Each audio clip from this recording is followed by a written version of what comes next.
Hello everyone, today I'm going to show you how to cancel your OnlyFans subscription. Make sure to watch the video until the end, not to miss any important details, like and subscribe. So as you can see, now we have created a new account, and now from here we're going to go to the subscriptions tab, which is going to be on the left side right here, and you're going to click on it once you are using the OnlyFans on your computer desktop. Click on right here, and it's going to show you the users that you have. Now once you go to the following users, click on it.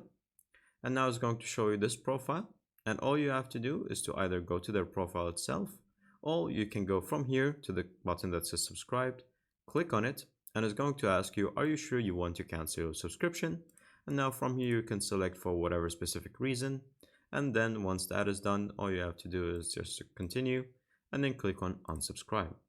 Once you do so, it's going to unsubscribe you from them. And now once you restart, and now from here, once you go here, your following is now empty and is going to appear in the expired subscriptions in the user section. And that's pretty much it. Now your gooning days are over. Thank you guys for watching. See you next time. Bye.